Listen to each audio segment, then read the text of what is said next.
Saúdos que vêm pela primeira vez, porque estou a ver, por exemplo, o senhor está cá pela primeira vez e tenho a impressão que há mais pessoas, não sei dizer, portanto, sejam bem-vindos.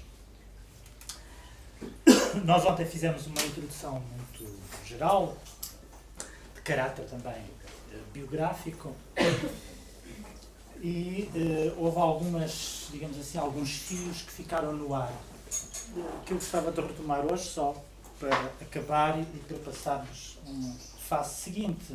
Enfim, quando estamos nesta situação, não nos lembramos de tudo.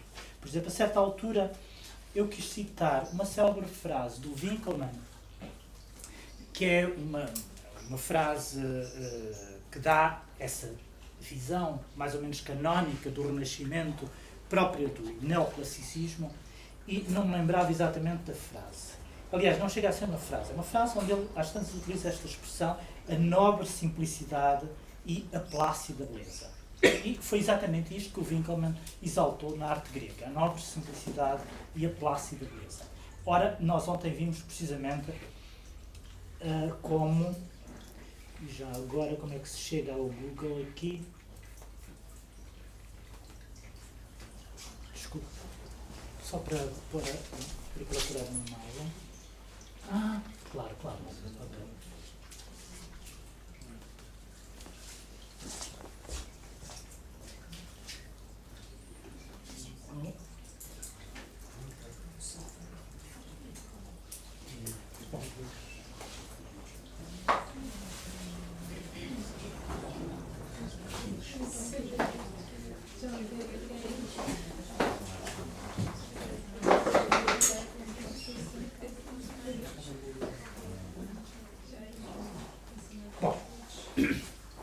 Ontem vimos como o Warburg, por duas vezes, em momentos diferentes dos seus escritos, se refere a esta grande descoberta do Renascimento, que é o Laocoonte, esse grupo escultórico do Laocoonte, e, a certa altura, num estudo que eu ontem disse que era de 1905, mas não é, posterior, é já dos anos 10, tínhamos aqui 1913, no final de um estudo sobre as imagens de Lutero, antiguidade pagã e não sei o quê das imagens de Lutero, ele refere-se ao Laocoonte, dizendo que se o Renascimento não o tivesse descoberto, tê-lo-ia certamente ter inventado.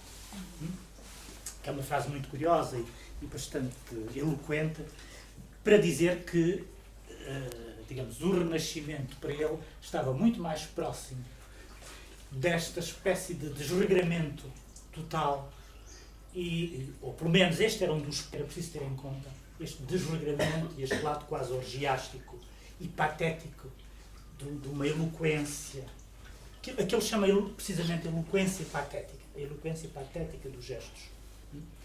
O Renascimento também era isto e não era pura e simplesmente só, ou nem sequer, principalmente, a nobre simplicidade e a plácida beleza pretendida pelo Winckelmann. Depois, no Ritual da Serpente, ele também se refere, mais uma vez, ao Laocoonte. E, portanto, isto serve digamos, este grupo escultórico serve quase de prova para a tese que ele quer afirmar, que ele quer formular, de uma visão do Renascimento que está, digamos, partilhado, oscilando, hesitando, entre, por um lado, a clareza racional, enfim, própria dos classicismos, e, por outro lado, a emergência de um lado patético, orgiástico, em suma, dionisíaco. E nós vimos ontem que este polo, esta polaridade apolíneo-dionisíaco era uma espécie de tipologia perene que ele se vai servir. Não? Uma tipologia perene que ele vai buscar o Nietzsche. Quer dizer, eu digo perene, enfim, é uma tipologia perene, porque já no Nietzsche essa tipologia não é meramente uma tipologia histórica da arte grega, ele transpõe também para, ou é possível transpô-la Já Nietzsche tinha tido essa intuição que era possível transpô-la para outras épocas históricas. E essa transposição da polaridade dionisíaca-apolíneo para uma espécie de constante transhistórica da história da cultura humana é aquilo precisamente que o Warburg vai fazer, muito embora não utilize sempre, ou até utilize raramente, digamos, a terminologia nietzschiana, a noção de dionisíaco vai ser substituída pela noção de demónico, e a noção de apolíneo vai ser substituída muitas vezes pela noção de matemático racional. E, portanto, nós vamos encontrar uma constante do pensamento de Warburg a definição ou a formulação de dualidades, de termos antagónicos, onde ele situa sempre, quer dizer, onde ele pretende sempre determinar ou definir qualquer coisa que está no intervalo entre esses dois termos antagónicos. Né? E nós ontem referimos brevemente ao facto de ele ter chamado a sua ciência, a ciência iconológica, uma ciência que, enfim, ele não lhe chamou propriamente de ciência iconológica, não lhe deu nome, e por isso alguém veio posteriormente dizer que se tratava de uma ciência sem nome, mas que teve desenvolvimentos, sobretudo com Panofsky, que permitem verificar que a iconologia era precisamente a ciência que o Warburg tentava criar. E essa iconologia, a certa altura, numa nota já dos anos 20, ele chama-lhe uma iconologia do intervalo. E esta noção de que ele se situa sempre num intervalo entre duas coisas, entre, por um lado, o primitivo, ou a antiguidade e a modernidade, entre o polo matemático-racional e o polo mágico-religioso, entre o demónico e a claridade apolínea, é uma constante do pensamento dele. E ele está sempre a criar este tipo de tipologias, estas tipologias perenes e transhistóricas. Mas eu estou a pegar apenas em linhas que ficaram ontem um pouco soltas. Outra coisa que eu queria um pouco desenvolver um pouco mais é a ideia de que a Kulturwissenschaft warburgiana, onde ele procurava a abolição das fronteiras disciplinares, corresponde a uma espécie de projeto utópico, quase, eu digo utópico com consciência um pouco do que estou a dizer, o projeto utópico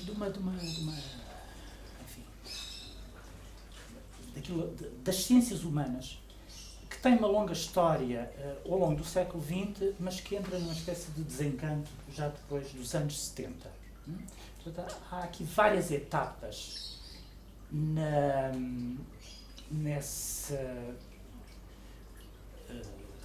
ascensão de um projeto para as ciências humanas grandioso e, sobretudo, interdisciplinar, que é muito próprio do modernismo e até dos primeiros anos das vanguardas históricas do princípio do século. Portanto, em termos, se quisermos equiparar isso ou estabelecer um paralelo com o que se está a passar nas artes ao mesmo tempo, de facto, esses projetos, esses grandes projetos das ciências humanas têm como paralelo os projetos vanguardistas que se estão a fazer no campo das artes, que depois, evidentemente, sofrem um revés ou uma suspensão durante a Segunda Guerra Mundial e, sobretudo, logo a partir dos anos 30, porque as condições não são as mais favoráveis para o desenvolvimento das ciências humanas. Eu estou a pensar, por exemplo, tanto no que se passou na Alemanha, mas também o que se passou na União Soviética, onde, nos anos 30, chegaram ao fim um grande número de investigações, de pesquisas, de experiências no campo das ciências humanas e das artes, que tinham a que a Revolução de 1917 tinha dado lugar e que depois, de facto, o stalinismo vem reprimir e vem suspender. Por exemplo, nós não teríamos conhecido o estruturalismo francês nos anos 70 se não fosse precisamente o formalismo russo do final dos anos 20 e princípio dos anos 30. Estou a pensar em nomes como, por exemplo, Mikhail Bakhtin, que é aqui um nome fundamental, e outros que depois vieram para o Ocidente, como Jacobson, que já é um pouco posterior, mas que também, de alguma maneira, foi vítima dessa purga. Mas, sobretudo, um nome como o Bakhtin, não sei se este nome vos diz qualquer coisa, que de resto escreve um livro que tem um título que serviu pura e simplesmente para eludir a censura, que se chamava Marxismo e Filosofia da Linguagem, mas depois não era marxismo coisa nenhuma. Mas há, enfim, nem todos os nomes são conhecidos, mas há ali no princípio alguns nos anos 20, tendo sobretudo como centro os estudos da linguagem, experiências de investigação que irradiam em direções várias e sobretudo em direção das várias ciências humanas e que são não só apenas projetos experimentais, mas projetos que têm uma força poderosa e são extremamente produtivos, mas que ficam adiados ou ficam suspensos ou enfim, ficam interrompidos até, alguns são retomados, outros não. Bom, isto tudo, eu estou a falar nisto um pouco para classificar essa figura ímpar, que é o Warburg, porque, de facto, o projeto dele correspondia a esta ideia de umas ciências humanas que não conhecia fronteiras entre as disciplinas e que procurava uma espécie de ciência geral do humano. E era esta a expressão que ele utilizava, a ciência geral do humano. O que é curioso verificar é que esse projeto de uma ciência geral do humano tem diversas manifestações e diversos campos de desenvolvimento em muitas áreas, sobretudo até o final dos anos 70, princípio dos anos 80, e depois encontra uma espécie de momento de desencanto. Há um desencantamento geral, que nós conhecemos todos, que já tem pelo menos umas 3 décadas, de desencantamento geral daquilo que eram as ciências humanas. Eu estou a pensar, por exemplo, na ideia de como a linguística era encarada nos anos 70 como o farol das ciências humanas, ou a ciência piloto das ciências humanas, e aquilo em que a linguística se transformou depois disso, sobretudo, enfim, a linguística generativa já foi um passo noutra direção um pouco diferente, muito mais técnica, mas se nós verificarmos, se tomarmos como exemplo um nome como, por exemplo, e não é por acaso que eu vou invocar esse nome, como o do Benveniste, as pessoas que estudaram linguística, ou pelo menos literatura, toda a gente conhece o nome do Benveniste, um judeu que depois foi para a França, um país báltico, judeu. Curiosamente ele nasceu na Síria, tenho a impressão que o Benveniste nasceu na Síria.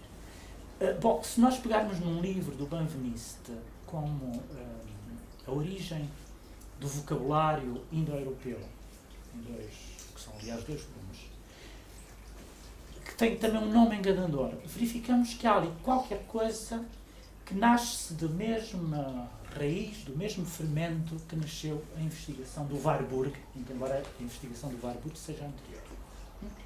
Ou seja, sob o pretexto de procurar a etimologia das instituições indo-europeias, o Benveniste, que era de facto um erudito que sabia 14 ou 15 línguas, consegue fazer quase uma história da cultura indo-europeia.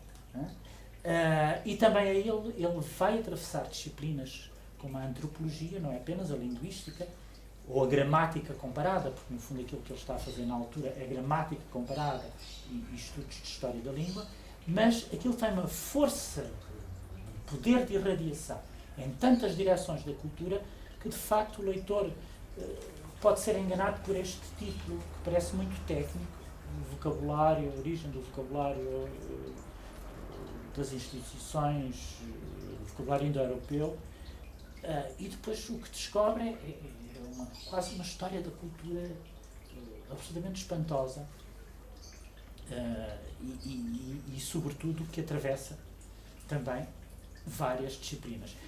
Há outro, isto para, digamos, colocar o Warburg numa espécie de episteme próprio do século XX. Há outra constelação um pouco diferente desta, mas também é importante para nós percebermos de onde é que nasce uma figura como o Warburg, que é uma constelação de pensadores, eu diria, trágicos, ou pelo menos que tentam pensar um trágico moderno, do princípio do século, aí muito mais alemã, não é? Muito mais alemã. E estou a pensar numa figura como, por exemplo, o Simmel, Georg Simmel, que aliás foi uma espécie de mestre desta gente toda. O Walter Benjamin assistiu às aulas do Simmel em Berlim. Quer dizer, o Simmel era um sociólogo que fazia uma sociologia não académica, ou pelo menos não tradicional, e que foi muito importante, de facto. É do Simmel que nasce, no fundo, toda a sociologia moderna, e que, a certa altura, publica um dos seus textos, um dos textos mais famosos, chama-se precisamente a Tragédia da Cultura e a Vida das Metrópoles, acho que se chama assim, não é? Onde ele tenta analisar aquilo que ele chama o elemento trágico da cultura moderna, a partir de um fenómeno completamente novo, que era o do nascimento da grande metrópole. Reparem que, no fundo, o Walter Benjamin faz um pouco a mesma coisa no Livro das Passagens, aí também o grande objeto, digamos, com o qual ele pretende configurar, dar uma figura à sua época, toma como pretexto a grande metrópole que é Berlim e, sobretudo, a Berlim do Segundo Império, portanto, depois dos trabalhos do Haussmann, arquiteto. Ao mesmo tempo, enfim, contemporâneo, e nós ontem já vimos aqui de que modo é que o Livro das Passagens do Benjamin se aproxima, ou encontra um paralelo, precisamente no Atlas do Warburg.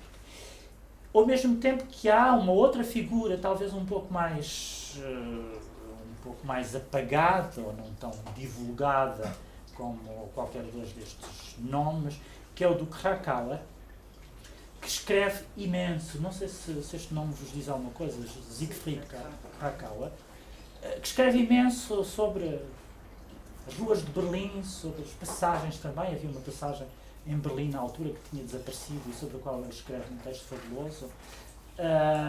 E, portanto, enfim, escreve sobre muitas outras coisas, inclusive um livro, o último livro dele, já póstumo, julgo que é sobre filosofia da história, mas era alguém muito atento à vida contemporânea dele. Portanto, tinha este método micrológico de olhar para os detalhes, né, e a partir dos detalhes conseguir configurar a época inteira, né, que é um método muito característico tanto do Walter Benjamin, e o Krakauer foi amigo do Benjamin, e foi sobretudo professor do Adorno, isso é que é curioso, era mais velho, 14 anos que o Adorno, era arquiteto, nem sequer era filósofo nem sociólogo de formação, era arquiteto, mas foi ele que introduziu o Adorno na filosofia, quando o Adorno era muito jovem, com 14 anos, dava explicações ao Adorno e pô-lo a ler durante um semestre inteiro, ia lá à casa para lhe dar explicações sobre a crítica da razão pura. Estão a ver, os tempos eram outros. Enfim, ele depois emigrou para a França e depois para a Inglaterra, foi para a Inglaterra, não foi para os Estados Unidos. Mas é uma figura muito curiosa e também muito atenta à vida das metrópoles e a todas estas emergência de sinais da vida moderna, né, a partir de coisas absolutamente superficiais, que, enfim, que hoje não chamam a nossa atenção, porque evidentemente é o elemento em que nós estamos mergulhados e, portanto, nada disso nos chama já a atenção, é o que faz parte da nossa vida cotidiana, mas que ele procurava descobrir para dar uma espécie de configuração à sua própria época a partir dos extremos. O seu método era um método em que era necessário, a partir dos extremos, é que ele achava que se deveria definir as coisas. Os extremos eram o lado onde as coisas se revelavam melhor e onde se davam a ver com mais eloquência e com mais verdade. E, aliás, esse método que ele utiliza também num estudo muito interessante sobre os empregados berlinenses dos anos 30, que parece também um estudo de sociologia e depois é outra coisa um pouco diferente. Mas, e portanto, há aqui uma constelação de autores, todos eles têm, primeiro, uma visão um pouco pessimista da cultura. Bom, é a época onde, de facto, a expressão alemã, cultura pessimismo, ganha sentido e é utilizado. Mas, e sobretudo, a identificação de um elemento trágico da cultura. E essa ideia de uma tragédia da cultura é também, quer dizer, é transversal e encontramos-la num Benjamin, encontramos-la num Simmel, encontramos-la também no Warburg. Declinada de várias maneiras. Nem todos a declinam da mesma maneira, a tragédia da cultura. Bom, a tragédia da cultura para o Simmel era a ideia de uma distância, de uma separação entre a vida e as formas. Portanto, esse lado simbólico que unia a vida e as formas tinha havido uma cisão que fazia com que, digamos, as formas se tivessem tornado destituídas de vida, e, portanto, um formalismo puro e duro, e nada melhor para verificar isso do que, precisamente, a vida moderna da grande metrópole. No caso do Benjamin, enfim, há muitos aspectos onde essa tragédia da cultura se afirma, ou ela enuncia-se de várias maneiras, mas provavelmente a maneira mais eloquente e talvez a mais representativa que ele tem de denunciar a tragédia da cultura é naquela célebre, numa das célebres teses da filosofia da história, quando ele diz: não há nenhum documento de cultura que não seja também um documento de barbárie. Não é? Portanto, essa ideia de que não se pode separar a barbárie da cultura corresponde, digamos, ao elemento trágico que o Benjamin identifica e que, aliás, também não é assim tão novo como isso. O Burckhardt, de uma outra maneira, também já tinha dito que a diferença entre civilização e barbárie era uma diferença fraudulenta e que não conduzia a nada. Portanto, não era possível pensar nada a partir dessa pressuposição, dessa suposição de que havia uma diferença entre civilização e barbárie. Portanto, para ele isso era uma separação, uma dicotomia relativamente inútil e ociosa, de certa maneira. Bom, no caso do Warburg, como é que ele enuncia a ideia de um trágico?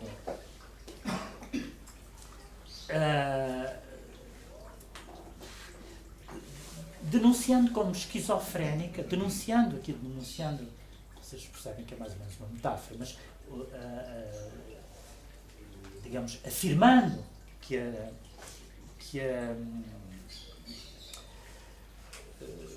a cultura ocidental é essencialmente esquizofrénica e que ele precisamente pratica uma ciência que é da psicologia histórica para diagnosticar essa esquizofrenia. Em que é que consiste essa esquizofrenia? Consiste precisamente numa luta perene, num conflito eterno entre o polo lógico-matemático e o polo mágico-religioso. Ou, utilizando ainda o vocabulário do Warburg, entre o pathos e o logos. Ele constantemente ele está a fazer esta diferenciação entre aquilo que ele chama o pathos e o logos, enfim, são palavras que evidentemente vêm da filosofia grega. Mas aqui o pathos é uma palavra tão forte no Warburg que depois ele vai, precisamente a partir dela, criar o conceito de pathos forma, ou seja, da fórmula de pathos. Não é? E isso, para isso, temos amanhã ou depois, vamos ver como é que isto evolui, dedicamos uma sessão, ou pelo menos metade de uma sessão, porque é um dos conceitos fundamentais do Warburg, mas vamos por etapas para chegar lá. E, portanto, esta separação entre o pathos e o logos constitui, ou melhor, esta polaridade constitui o cerne daquilo que, para o Warburg, é a tragédia da cultura. Simplesmente há uma pequena diferença, enquanto, por exemplo, para o Simmel, esse elemento trágico era um elemento eminentemente moderno, né?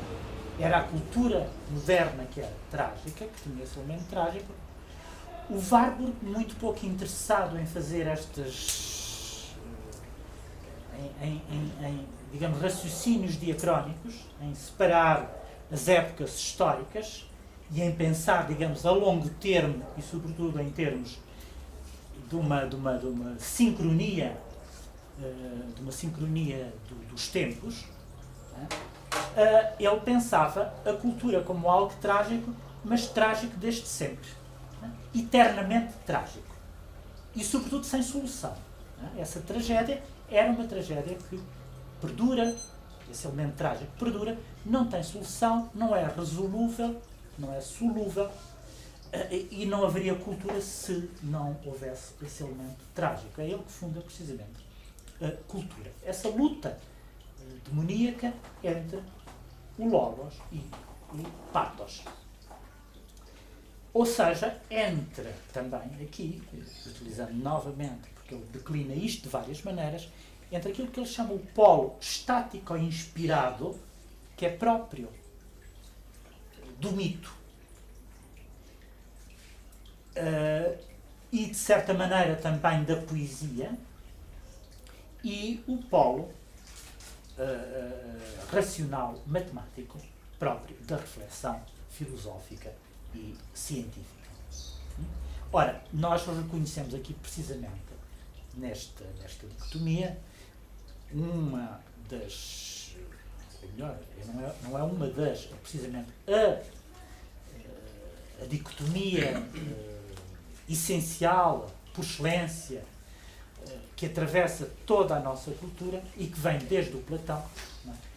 Quando ele quis expulsar na República o poeta da cidade, precisamente por esta razão. Não é? Digamos, aí funda-se uma diferença entre, por um lado, a poesia e, por outro lado, a filosofia, ou, se quisermos, também a ciência. Portanto, isto vem do Platão. E, portanto, essa ideia de que existe uma espécie de palavra, que é a palavra poética, que, digamos, que apreende o mundo, ou apreende as coisas sem as compreender. E que depois existe uma outra palavra, que é a palavra científica, ou a palavra da filosofia, que compreende as coisas sem as apreender. É uma, digamos, uma tipologia dicotómica própria da nossa cultura. Portanto, o conhecimento, digamos assim, é o conhecimento sem prazer ou o prazer sem conhecimento. Não é? Talvez traduzindo esta dicotomia em termos mais fáceis de perceber. Portanto, a poesia conhece o objeto, ou melhor, a poesia apreende o objeto sem o conhecer, a filosofia conhece o objeto sem o apreender, sem o possuir, digamos assim. Não é propriamente apreender, sem o possuir, como a palavra poética. E é precisamente nesta espécie neste intervalo também entre as duas coisas, e pelo facto desta luta ser uma luta incessante e atravessar toda a cultura ocidental desde desde sempre, desde o Platão, que o Warburg vai identificar um elemento trágico na nossa cultura e aí está, digamos assim, o elemento, o cerne de todo o conflito, de uma conflitualidade que é uma conflitualidade trágica. Me parece-me que esta diferença, esta dicotomia, ou esta polaridade tipológica parece-me bastante produtiva porque nos obriga a pensar uma série de coisas e, sobretudo, esclarece uma série de outras questões. De resto, aqui, já que falei de poesia e de arte, etc., a propósito, nesta circunstância, colocando o Warburg, digamos, estabelecendo ele estes dois polos, entre, por um lado, o logos, entre o pathos e o logos, entre o mito e a palavra racional, onde é que ele coloca a arte no meio disto tudo? Que é, afinal, a arte para ele. Ele que começa por ser historiador da arte. Onde é que está a arte? Porque é que ele, a certa altura, a partir da arte, precisamente, ele vai fazer uma caminhada em direção, digamos, à história da cultura e à dimensão antropológica da arte e, sobretudo, à dimensão antropológica das imagens. A arte, para o Warburg, está precisamente também aqui no intervalo entre as duas coisas. Entre o mito, não está ainda, já é posterior ao mito, porque o mito ainda tem um caráter, digamos assim, completamente do lado do pathos e, sobretudo, tem um lado que se pretende performativo, isto é, produzir uma ação, mas produzi-la a partir de uma consciência religiosa. Mas, por outro lado, a arte, está a meio caminho entre o mito, entre a mito e a racionalidade própria da reflexão científica e filosófica. Mais uma vez, portanto, numa espécie de intervalo. Portanto, não existiria arte se ela não... Quer dizer, se não fosse precisamente esta luta incessante entre estes dois polos. Portanto, o mito ainda tem uma função de orientação do homem. O mito serve para os indivíduos se orientarem, é a criação de um espaço simbólico. A arte já está, digamos assim, em termos, se traduzíssemos isso em termos diacrónicos, a arte já estaria numa fase posterior do desenvolvimento da cultura humana, mas pressupõe ainda a existência de um espaço que o Warburg chamava mitopoético. Ora, posto isto, deixem-me ver. Ainda a propósito, só uma última coisa. Este grande projeto de uma Kulturwissenschaft, ou de um projeto para as ciências da cultura do Warburg, eu falei, enfim, de um Banveniste, mas evidentemente nós poderíamos encontrar outros nomes também que correspondam, digamos que não, que por outras razões se calhar pertencem a outra constelação diferente, porque o método é diferente, mas que tiveram também esta espécie de utopia de umas ciências humanas que tinham a pretensão, e hoje de facto nós achamos isso altamente pretencioso, de fazer uma ciência geral do humano. Estou a pensar, por exemplo, num nome como o do Diomedes, não sei se este nome vos diz qualquer coisa, que também é um estudioso de história das religiões e de história do mito.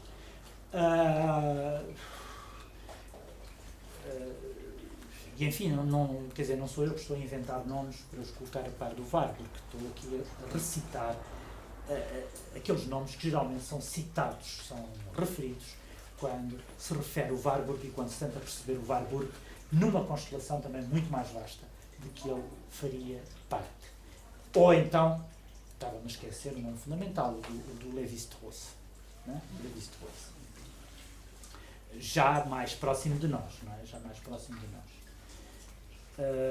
E provavelmente, aliás, o Lévi-Strauss, que de resto morreu há pouquíssimo tempo, corresponderia precisamente a um momento já enfim, de canto do cisne, para depois, quer dizer, é precisamente a partir do Lévi-Strauss, e o Lévi-Strauss ele próprio já reflete sobre isso, que se dá essa espécie de desencanto em relação às ciências humanas, e, em certa medida, ele já é um sinal, já mostra alguns sinais dessa fase de desencantamento das ciências humanas.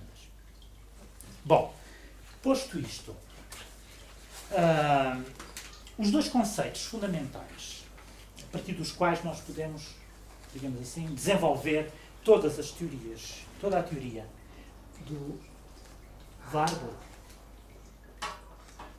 é o conceito, e eu vou escrever porque nem toda a gente aqui sabe alemão.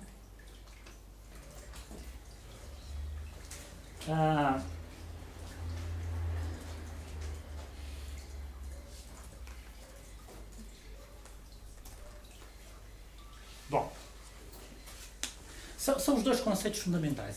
Estes dois conceitos que ele vai forjar são aqueles a partir do qual irradia, digamos assim, toda a sua investigação. O primeiro, Nachleben, geralmente é traduzido por, quer dizer, geralmente, eu digo geralmente, um dos maiores divulgadores dos últimos anos, divulgadores e não apenas divulgador, mas sobretudo tem um livro de divulgação do Warburg, é um historiador de arte francês chamado Didier Berman, que tem um livro precisamente onde fala de, já não me mas logo no título ele fala de sobrevivências. L'image survivante. L'image survivante. Hein? É a histoire des fantasmes, tem uma noção que é assim. Ora, quando ele fala de image survivante, ele está precisamente a traduzir esta palavra Nachleben. Muito embora a tradução é difícil. É difícil porque existe uma palavra alemã para dizer sobrevivência, que é Überleben, não é? E portanto, a senhora Elba, as pessoas estão. Como é. Não é bem, quase. Nunca se é bem. Seja bem, também não sou bem português, ou pelo menos não quer ser. Mas, digamos, como é. Pode esclarecer. Não, quando eu traduzo por sobrevivência, o que é que sente? Que a tradução é insuficiente? Na sobrevivência, não é isso. Não é isso. Implica a tradição, herança, coisas assim. Com sobrevivência não transmite. Você diz a mesma coisa. Nach pós e leben aus der Realität. Aqui está o Warburg masculino, a Warburger feminino, sim. Não preciso dizer mais nada. Pois. Não, literalmente nach pós. Exatamente, pois. E leben é vida. Pois. Não é nada. Exatamente. Mas sobrevivência. Tem que nos dar o contexto. Diga-nos a palavra. Pois, está bem. Uma frase onde ele usa no contexto, senão ficamos no vago eternamente. Que é? Sobrevida da aliança? Não. Das Nachleben der Antike, é isso? Exatamente, Nachleben der Antike. Como disse a Martina, continuar efeitos, repercussões. Exatamente. Aliás, simplesmente por via do Didier Berman, impôs-se um pouco esta tradução de Nachleben como sobrevivência. Sentido de persistência. É mais do que isso. Por exemplo, um autor como o Giorgio Agamben, italiano, já traduz, não traduz literalmente, mas utiliza a expressão vida póstuma, que no fundo é mais... É uma pulsação pós-mortem. Exatamente. Portanto, vida póstuma parece-me ser mais adequado do que sobrevivência, porque, sendo muito embora, digamos, mais para... afasta-se mais daquilo que parece ser uma tradução literal, mas acaba por ser bastante mais... É uma tradução explicativa, não é? Está mais próxima de uma explicação do que é a Nachleben, e de uma explicação que não fere que não é infiel. Diga. É uma espécie de legado, então, ou seja, algo que ficou, que sobreviveu, mas que constitui um legado, ou seja, que se Sim. mantém. Legado no sentido de história. Bom, história, não é? aqui a questão é o seguinte, vamos tentar explicar. O contexto onde ele utiliza pela primeira vez, onde ele utiliza este conceito, é precisamente Nachleben der Antike. Ou seja, a vida póstuma da antiguidade. Em que contexto é que ele utiliza isto? Para explicar aquilo que era o projeto da sua biblioteca. A sua biblioteca destinava-se, era uma Problembibliothek, como nós já vimos, ou seja, uma biblioteca destinada a resolver problemas, e o problema essencial que ela se destinava a resolver era precisamente este da vida póstuma, dos renascimentos da antiguidade, das repercussões e das emergências da antiguidade clássica e pagã, da antiguidade pagã. Isto porquê? Porque, de facto, ele descobre, tem essa grande intuição, de que, digamos, certo tipo de formas expressivas que venham do paganismo antigo vão reemergir em determinadas épocas, segundo determinadas regras e segundo uma lei, digamos assim, do Renascimento, que não diz respeito apenas ao Renascimento enquanto época histórica. Estão a ver? O Renascimento italiano. Há muitos renascimentos do ponto de vista do Warburg. Aliás, toda a história é feita destes renascimentos. Né?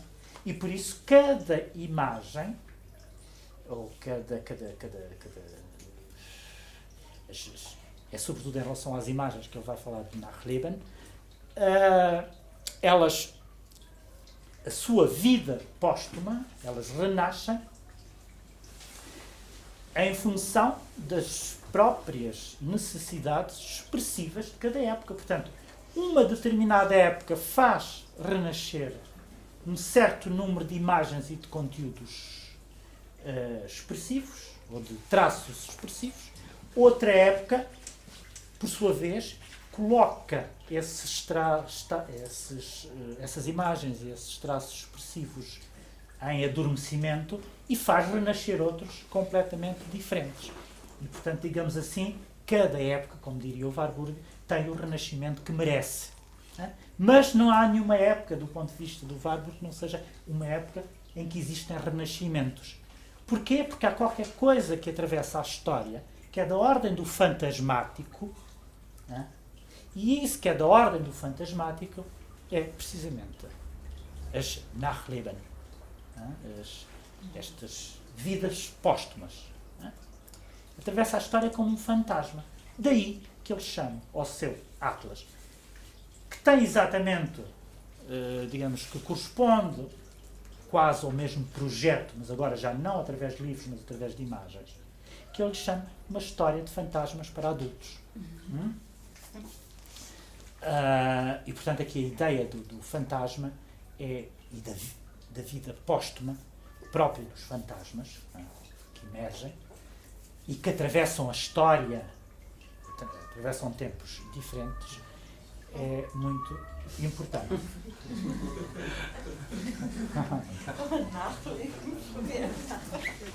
Mas, e posto isto, há um momento, portanto, onde ele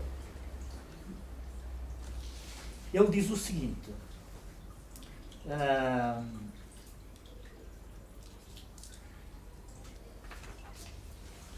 vamos ver se encontrei. Num discurso que ele fez em 1928, na Câmara de Comércio de Hamburgo, onde apresentava a sua biblioteca, ele dizia que ela consistia em mostrar a memória coletiva europeia como força formadora de estilo, assumindo como constante a cultura da antiguidade pagã. Eu repito, a biblioteca consistia em mostrar a memória coletiva europeia como força formadora de estilo,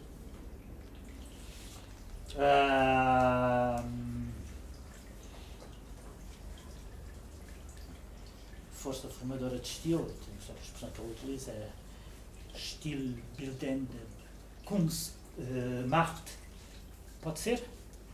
Na minha opinião, sim. Que não é fácil traduzir também, não é? Sim, sim. Ah, Se ele fica só nos dois conceitos, é bastante fácil. ah,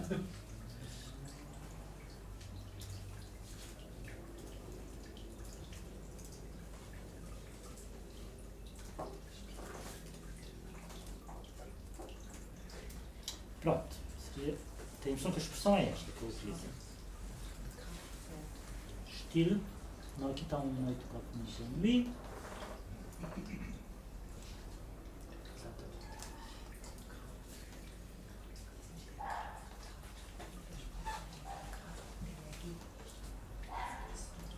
Acho que é 40. Não, não é Kraft, é Macht. Que ele utiliza. Aí tenho a certeza. Mas pode ser, podemos traduzir.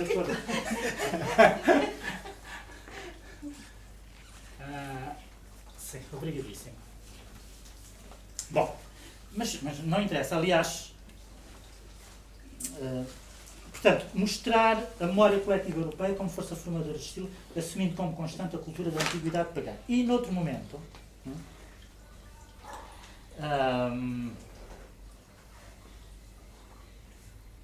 ele diz que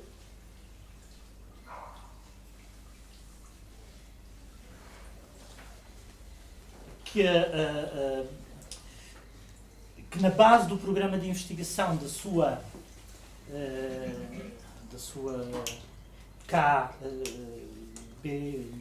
portanto, da sua biblioteca, Kulturwissenschaftliche Bibliothek Warburg, ele diz que ela devia servir para investigar a Nachleben da antiguidade pagã.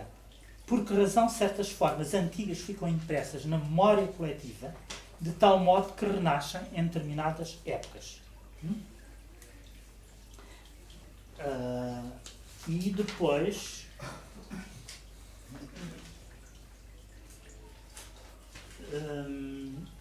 em relação ao Atlas,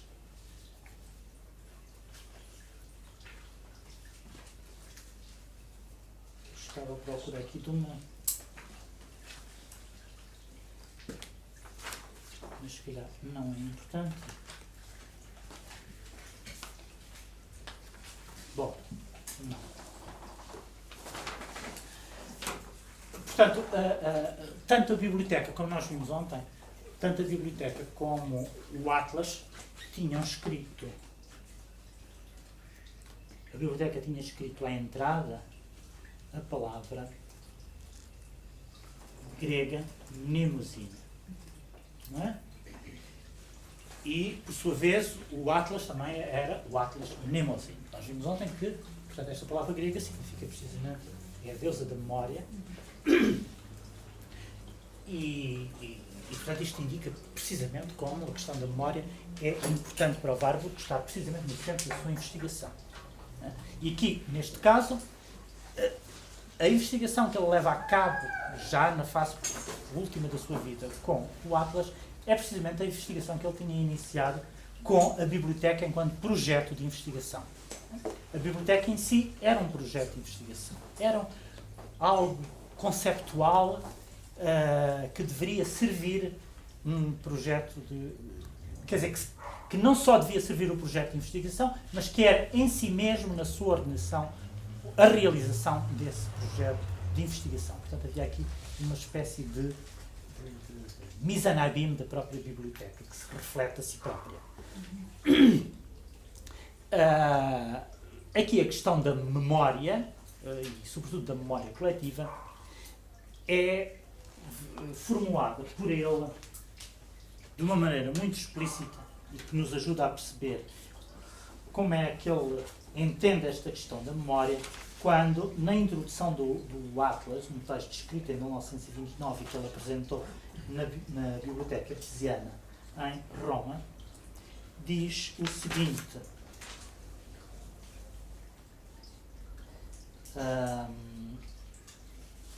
portanto, ele começa por a primeira frase dessa introdução é aquela onde ele diz: introduzir conscientemente uma distância entre o eu e o mundo exterior é aquilo que podemos, sem dúvida, designar como ato fundador da civilização humana. Eu repito, introduzir conscientemente uma distância entre o eu e o mundo exterior é aquilo que podemos, sem dúvida, designar como ato fundador da civilização humana. E depois, mais à frente, mas eu não sei se passei a frase ou não, pode ser que tenha pensado. Eu tenho esse texto aqui. Tá. Que é no primeiro parágrafo, por isso. Pois. Esse texto é mesmo complicado. Pois é, Eu muito- peço desculpa. Esse aqui é fascinante, mas muito Complicado. enigmático. Então, e- ainda bem, porque eu, quando li pela primeira vez, fiquei. Em alemão, para mim, Yeah. é um pouco impenetrável. Não, mas agora eu teria que sinalizar, obrigadíssimo. Não. Mas há um momento, no final, já quase no final, ele diz o seguinte: na região da exaltação orgiástica de massa, devemos procurar a matriz que inculca na memória as formas expressivas da máxima exaltação interior, exprimível na linguagem gestual, com uma tal intensidade que estes engramas da experiência emotiva sobrevivem como património hereditário da memória. Eu leio a frase outra vez. Na região da exaltação orgiástica de massa. No fundo, aquilo que ele chama a exaltação orgiástica de massa é a exaltação dionisíaca, não é? Aquilo que corresponde a uma espécie de caos, que está do lado do caos, que está do lado da desordem, que está do lado da desorganização. No fundo, é aquilo que se tenta racionalizar ou que se tenta domesticar, nós, através do pensamento científico, de outra maneira, nos povos ditos primitivos, através do mito. Não é? O mito e o símbolo correspondem precisamente à vontade de orientação e de dar uma ordem a esse caos completamente dionisíaco. Não é? Devemos procurar a matriz que inculca na memória as formas expressivas da máxima exaltação interior, exprimível na linguagem gestual, com uma tal intensidade que estes engramas da experiência emotiva sobrevivem como património hereditário da memória. Novamente a palavra memória. Portanto, na primeira frase em que ele define a cultura, utiliza a palavra memória, e aqui utiliza novamente a palavra memória, e é neste texto precisamente que ele introduz, logo no início, a noção de memória social. A ideia de que existe uma memória social.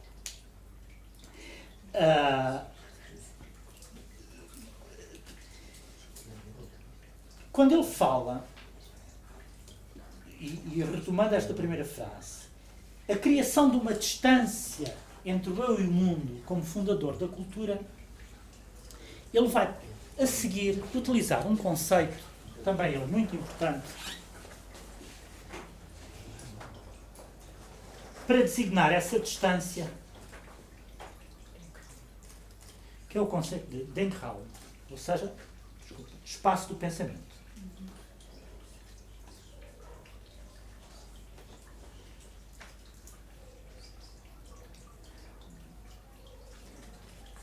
Do ponto de vista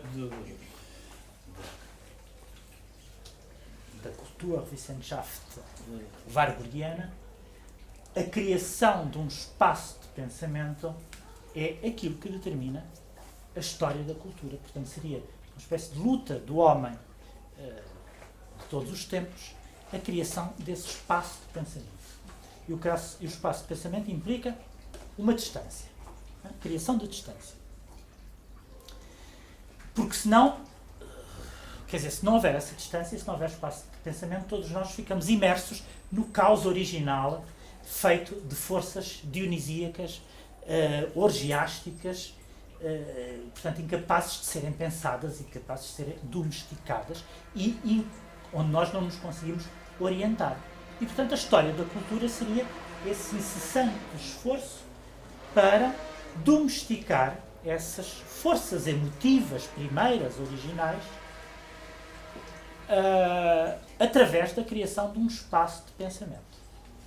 Isto parece relativamente, nós podemos pôr isto a par de outras coisas que conhecemos de outros pensadores.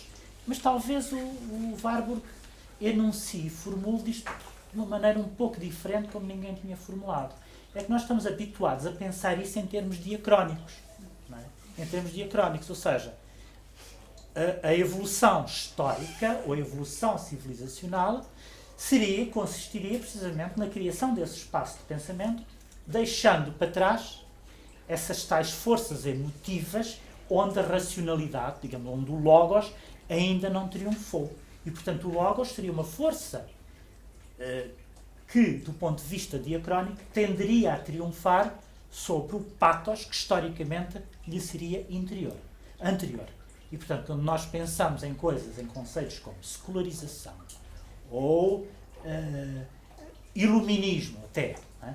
A ideia de uma dialética do iluminismo, formulada pelo Adorno e Horkheimer, corresponderia mais ou menos a isto, ou pelo menos entronca aqui. Ora, o Warburg vai fugir de um pensamento de tipo diacrónico. Não é? Ele quer pensar a história, mas é como se a história fosse toda ela não um fio linear de progressão, mas como se ela se estivesse sempre a dar constantemente e sincronicamente. E, portanto, esta dialética entre as forças dionisíacas, estas